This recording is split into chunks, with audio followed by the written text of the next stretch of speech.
Few? No, you can borrow one. You have a whole pencil pouch though. What's in your pencil pouch? And I do always have lead, replacement lead, if you guys remember.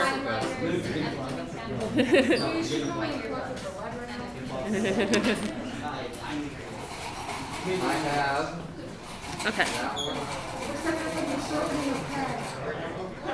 All right. I feel like you guys all have like crazy spring fever. You're all like real chatty this morning. Okay. No, it's just not Monday.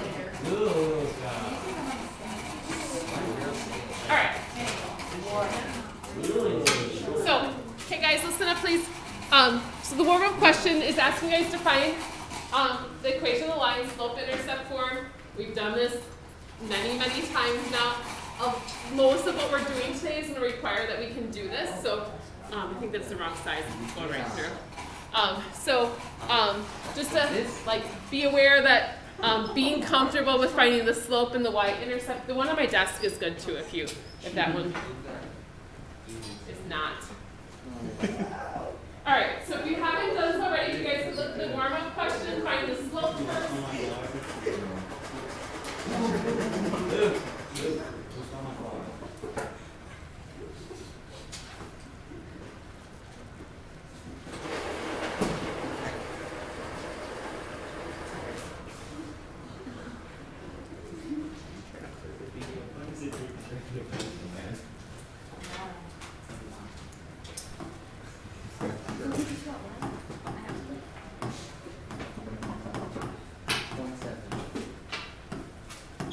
You need lead?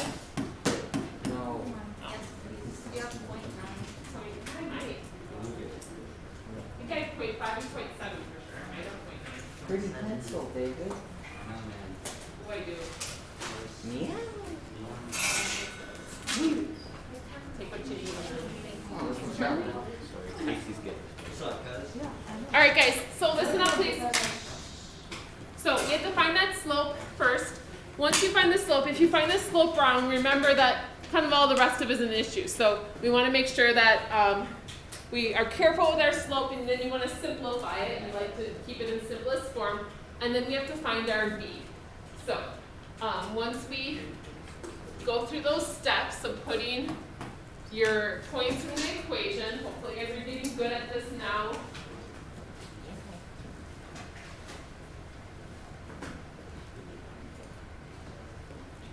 So I'm subtracting the y's, subtracting the x's, and so I get 5 over 10, but we don't want to leave it that way. 5 over 10 is more easily written as 1/2. So our slope is 1/2.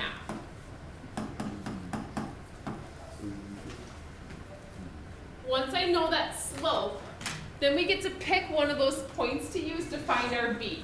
And we can pick either of the 2 points. It doesn't matter. It's kind of whatever one you prefer. I tend to stick to the one that has positive numbers rather than negative. So I would probably grab this one as my x and y, just to kind of keep the negatives out of it. So I'm going to put the x, y, and the m into that equation. Now this point will also give you the same result. So again, that's kind of the cool thing about these lines is you can use either of the 2 points that you want. So the y in this case, if we're using this one, is 6. My m is 1/2. My x is 4. And then we're going to add b to that, so we have to find our b. 1/2 of 4 is 2. Oops, sorry. 2. And then I move this 2 over to find out my b would be 4. And now I have m and b, so I can write my equation.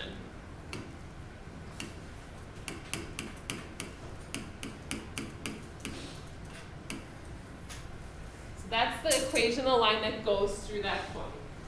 So we're going to work today with equations that don't work quite as nicely, but we're going to have to kind of actually pick the points as well. So we're going to work through that today. We're going to do one more section of notes tomorrow. Then we will review on Thursday and then test on Friday, or test on Monday. Sorry, we don't come on Friday. So tomorrow we actually have kind of a fun activity too to go with our notes. So we're going to talk about correlation. Now you might have heard about correlation in science. Have you guys talked about that yet in science at all? Yeah. So probably, maybe depending on where you're at or what point in the science you're in. So correlation is basically how two variables interact. So how two things impact each other. So I mentioned this morning, you guys seem a little squirrely today. Like the temperature outside, I would say that causes students to act like maybe a little more cheerful or happy in the morning versus when we come in here it's super gloomy and it's dark and it's cold.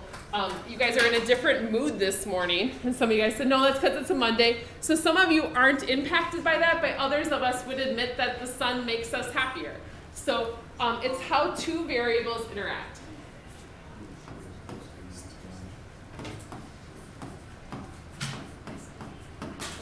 I'm going to also use the word relationship. Can you stop, please?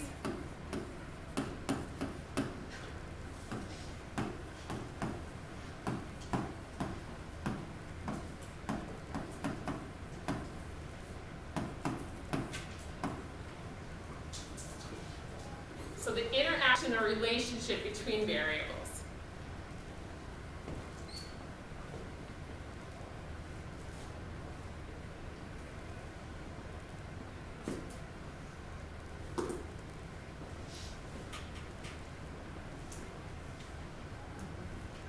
So positive correlation is if as it gets nicer outside, my mood improves.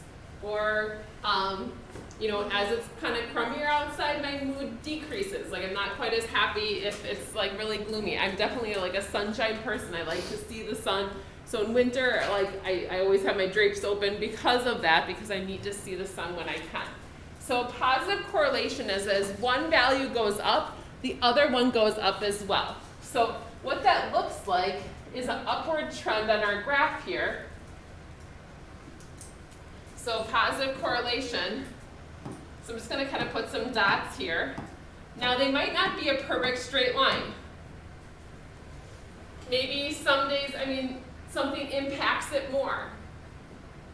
I would argue the amount of sleep you get impacts your mood or how you do in school as well. So if you get more sleep, I think it's good for you.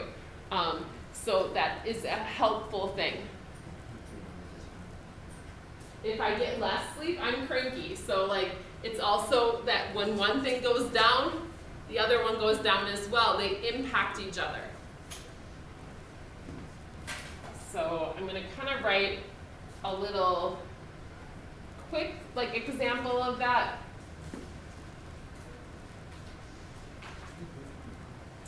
So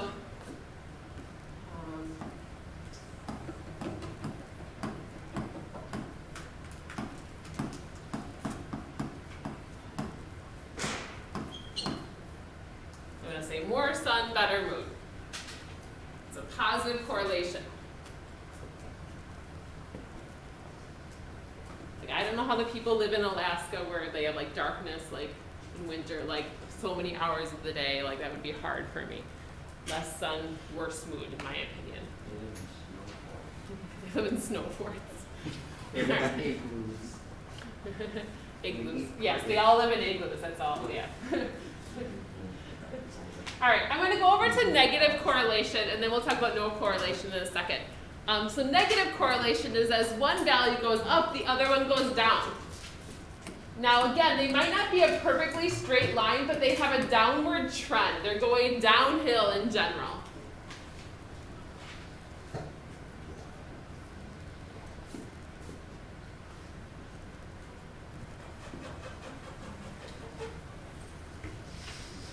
So an example of a negative correlation would be the more money you spend. Well, actually, let's go gas, because that maybe is a little bit easier to think about, because I was going to say the less money you have, but that's confusing. So the more miles I drive, the less gas I have in my tank. So, if I drive a lot, my gas tank goes down. So more miles driven, less gas in my tank.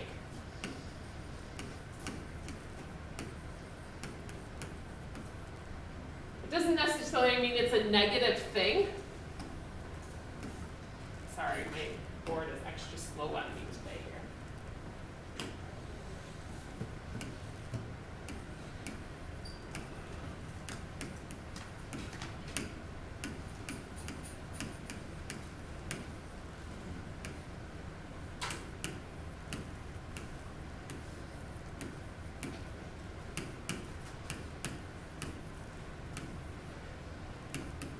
Should be less gas in the tank.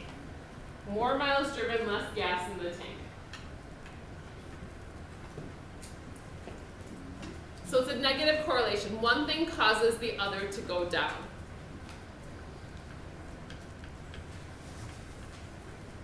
Now, no correlation is kind of a weird one. So this one is basically the two don't impact each other at all. So this is kind of like when you're watching a football game at home and you're yelling at the TV, does that help your team win? No.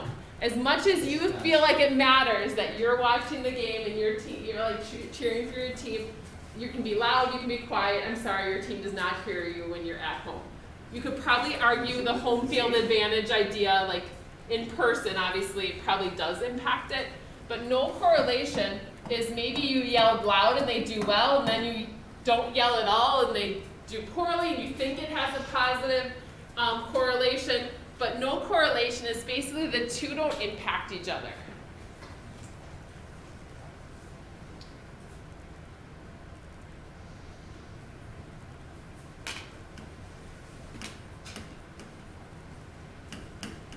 Let's change this.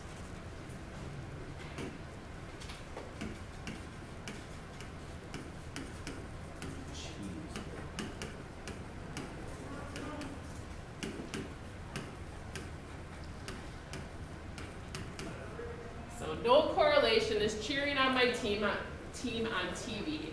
It does not impact them one way or the other. You can let it think you think it does, but it really doesn't make a big impact. Great. Okay, so if you're going to look at the next problem, it says weightlifting there.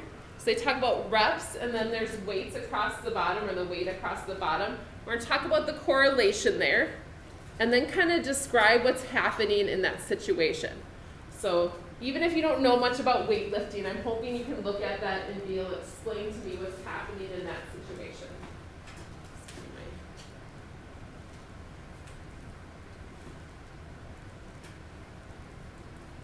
So example one with the weightlifting there. If you're already done with it, that's fine, but we'll talk about it in a second here.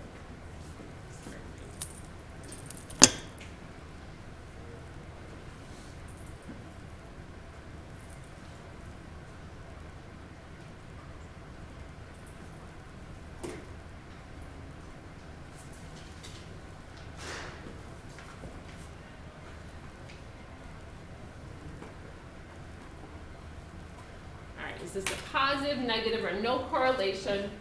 And then if there's a positive or negative correlation, describe the meaning of the situation. Like what's happening here? Just with very little information, I can tell you guys a lot about that situation. So is that a positive or negative correlation? Go ahead, Luke. Negative. Negative. So it's a negative correlation. So I'll just circle that. So it's a negative correlation. Now that doesn't mean it's a negative problem. Like it's not like, ooh, this is a bad situation. No, it doesn't mean it's not negative in that way. It's just the downward trend of the data is going downhill. So what is going on in this problem? How would you explain like the variables? Yeah, what do you think, Luke? The higher the weight, the less reps you do. Yeah, so the higher the weight goes, so as this number gets bigger, the number of reps you can do goes down. If you know anything about weightlifting, or if you've ever been in a weight room and seen weights sitting there, if I pick up the little weight, I can do a ton of reps, which means I can do it a bunch of times. But if I pick up the really big weight, I maybe can do it one time, but you can't do it a bunch of times. So it doesn't mean you have to be some sort of weightlifting expert to explain this. But so as the weight goes up, the repetitions go down.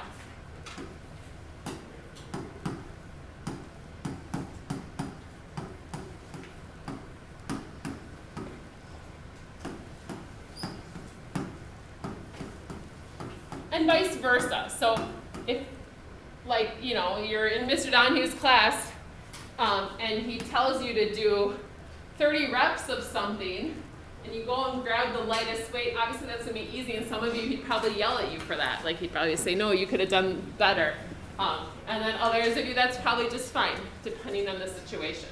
So, and that's why it's not a straight line, because I don't think Luke and I are lifting the same amount of weight when we go to the weight room. Like, I'm just saying, you know, I know, right? Like, because I'm like tearing through my shirt here. So, but, you know, like, so, like, our points wouldn't be the same, you know, so, like, depending, maybe he's down here and I'm, you know, or he's up there and I'm down here, it's like, that's why the data might not be a straight line. Or even on given days, if you weightlift frequently, you might notice that there's a day you go in and you feel super strong and you do really well, and then there's other days where you're just not feeling it and you can't do as much, and that's a common occurrence. So, so like being able to understand that line of best fit, or that correlation is important. So now we're going to talk about lines of best fit. So what we're going to do here is they're giving us data. We're going to put that on the graph, and we're going to try and come up with a line that describes that data. So that's our first step, is to put the points on the graph. So step one is going to be to plot the points here.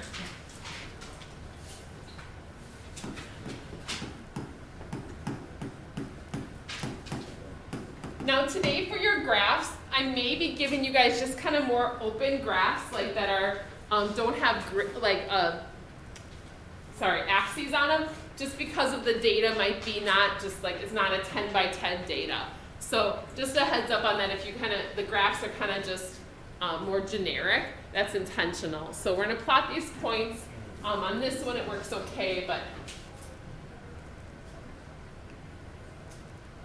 I better.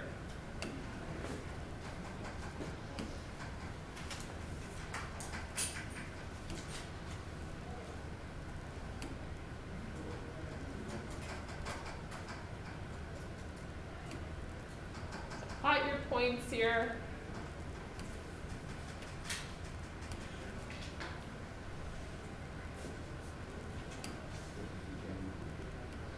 Now this is a time, it's okay if your point doesn't make perfectly straight lines. If it doesn't, you're probably still okay. So what we're doing now, these lines of best fit, it just means as close of a fit as we can.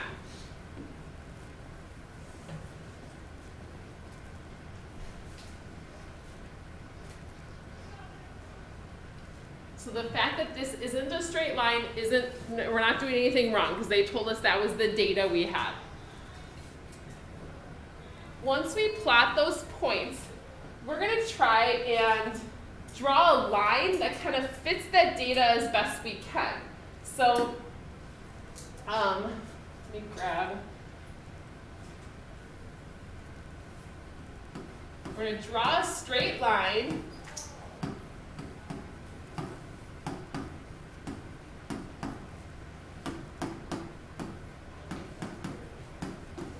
Through the points.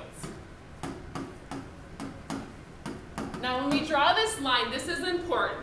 I can't just draw the line anywhere I want. So let me show you guys, let me get a line on here and I'll show you guys what I'm talking about. So if I draw this line like this, that would not be a good line of best fit. It hits 2 points, like it hits those first 2 points, but that doesn't fit the trend. So we want our line to kind of go through the points as best we can. So it might mean that you have to kind of sketch it and kind of play with it a little bit, and kind of just try to fit it as best you can. Obviously I have technology that I can kind of move it around as needed, but you just, oh, it's not moving. Just this part. So I'm going to try and get through the middle of the data as best I can. So kind of trying to hit as many points, have some on the top and some on the bottom. Now this data is pretty nice. It's not too like spread out like all over the place. So we can probably pretty much hit it. The biggest thing is not just going through those first 2 points and having this line that doesn't hit anything else. So drawing that line. So what we're going to do now is we're going to write the equation for the line of best fit. So at this point, we're going to write a line that fits that data. So we're going to write an equation. I can get my pen working. You mean the line green? Yeah.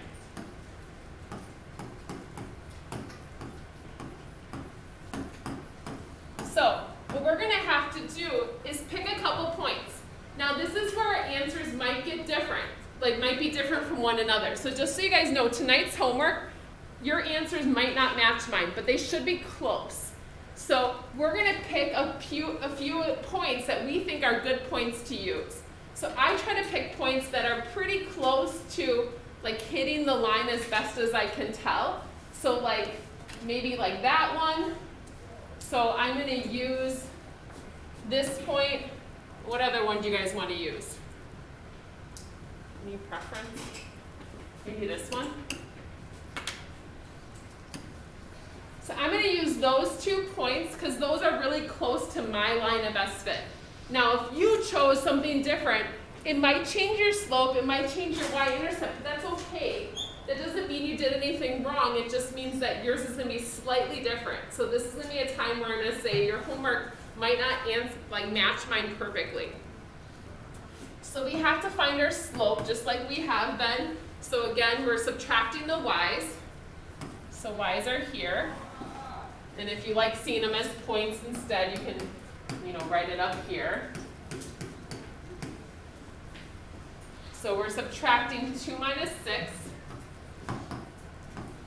And then down here, 1 minus a negative 2. So I got a negative 4 over 3 is my slope. Now, does it make sense that our slope is negative? Yeah, so kind of do some of those little checks as we're doing this, that our slope should be negative in this case. So there's our slope, negative 4 over 3. Then, how are we going to find our b?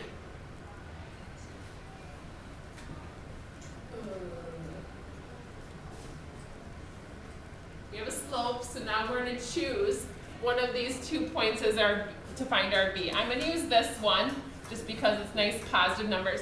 Now again, now that I've picked these 2 points, I'm going to stick with these 2 points to the rest of the problem. I'm not going to kind of pick as I want to go through and can see something that looks easier. I'm going to stick with these now that I've chose them.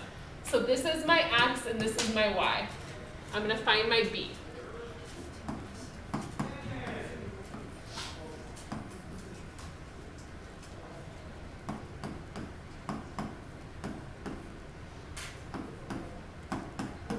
Now, if you guys picked other points than me, your slope might have been different. Did anyone pick different points?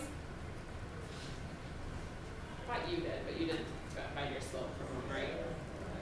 So, if you check yours, I think the 2 points you picked, your slope's going to be a negative 1. So just kind of to use a reference here, Clayton, I saw circled 2 different points in us. And so our slope is a negative 1.3 repeated. His slope is a negative 1. Those are pretty close. That's not he's way off or anything like that. So don't worry about that. So when I move this 4/3 over, so I'm running out of space here for my point B. So my B is going to end up being 3.3. Because 4/3 is 1.3, I'm adding it to 2, so this is going to be 3.3 as my b.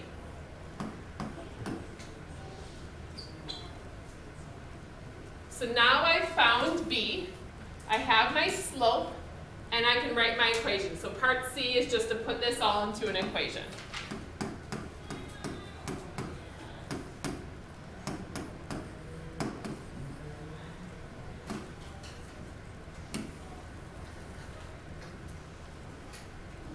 And again, kind of using a little bit of common sense here, this says it should go, my y-intercept should be 3.3. If you guys look at my line, that's pretty close right here. It's a little above my 3, so 3.3 sounds pretty reasonable. This looks pretty good for my line of best fit. Okay? So,